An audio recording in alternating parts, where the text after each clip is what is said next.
What's up, Dolphins? Welcome to episode 2 of Inside Dolphins Baseball. I'm joined by head coach Chris Hayes. Coach, how you doing? Doing great, man. Good. Dolphins are in a little bit of a tough stretch, but conference play starts this weekend. How are you feeling? Feel good about it. I mean, I like where we are. We've accomplished a lot so far in this season. I mean, 17 games. We've played some really elite competition and played well in those games and had some games where we could have played a little better. We're fighting ourselves a little bit on the mound. And then some days we've really fought ourselves at the plate, put ourselves in some negative situations defensively. But overall, I like where we are. I like what we've done. And we're in a good place going into conference. Now, this past little homestand, we honored the 1976 team. Mm-hmm. What's that team mean to you? Oh, that team, I mean, it's the most successful winningest program or winningest team in the program, in the history of the program. And so you got to pay tribute to who they are, what they are, and what they were able to accomplish here at JU. I mean, the highest national ranking, most wins in the history of the program. And they had a lot of success, and a lot of guys that had a lot of success after JU. So definitely, I mean, it was a long time ago for especially for our guys in the locker room. But it's always nice to see the legacy and history of our program, the success that we've had going back even to 1976 and prior to that. But it was a nice visit to have everybody and to have them come back, connect with our players. But ultimately we are really worried about the 2026 team. No, for sure. And speaking on history, we were off to the best start since '08, and since you've been here, that's got to be pretty cool. Yeah, it was a good start. I mean, it really was. We were swinging the bat well, and we were really clicking on all phases, which was awesome to see, us play well in every phase of the game, the first 9 games of the season. We had the one hiccup against Florida State, and we had just we just had 2 bad outings that really put us in a negative spot. But we really played a pretty clean ball game for the most part against Florida State. But to get off to the start was positive, to build some confidence, to know what we can do and how we can play this game at a high level. And we finished, and we started that way. Even going into UAB, we played really well on Friday night out in Birmingham. Had a really competitive game on Saturday, and then Sunday we had our chances early, didn't quite take advantage of it, and then the dam kind of broke on us, and we didn't do much offensively, and they really opened things up on us. So, and that was kind of the start of the tough stretch for us where we didn't play as well as we wanted to.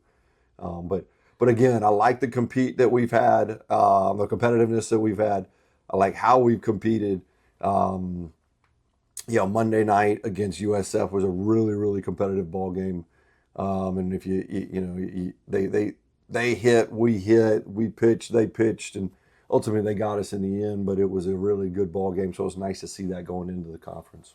Yeah, for sure. And now that we're in conference, who's one or a few guys that this team can kind of lean on to kind of get us back where we should be? Cade Walter, Roger Vergara, Sam Grunberg are guys that we've really got to make sure lead us. Especially, at the plate. And then on the mound, we're going to lean on Alex Walsh. Dom Pieto and Austin Williamson have both emerged out of the bullpen, guys that have had a lot of success for us. And we'll kind of lean on those 6 guys. Of course, it's an entire group. It's about the whole team. But those guys are mature. And Cade is actually the youngest of the group, but he's actually, wise, a little bit more mature than his age shows. But it's those are guys we're going to have to lean on, and they're going to have to play well for us to have success in the conference. Now let's go kind of a little bit behind the scenes. Something that kind of I do is video replay.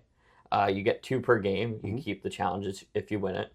Now that we're in conference play where games kind of mean a little bit more, is there a little strategy behind when you use one or not? Well, you got to be smart and about how you use them, and you don't want to be reckless in how you use them, because if you do lose them, if it's not a positive review for your team. So once you get into the 8th and 9th, it goes to umpire's discretion. So we're playing with 7 innings, and we've got 2 for 7 innings, and you got to be smart about it. And I mean, the conference games matter, yes, but every game on our schedule really matters. So I don't think that just because conference is starting up, things don't change for how we go about our business and what we do. But you do want to make sure you're efficient in how you use those replays. Yeah, now one last thing. We had a couple renovations done to the stadium. The big one being the wall. How are you Hmm. liking the wall so far? I love it. I mean, it's great. It's a great look from a visual standpoint. Optically, it's very pleasing.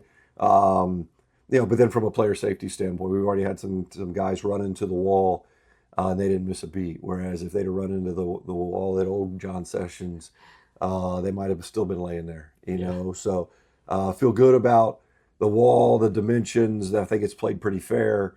We didn't do major renovations or major changes to the dimensions. There's some subtleties to it, but I think it's played pretty true.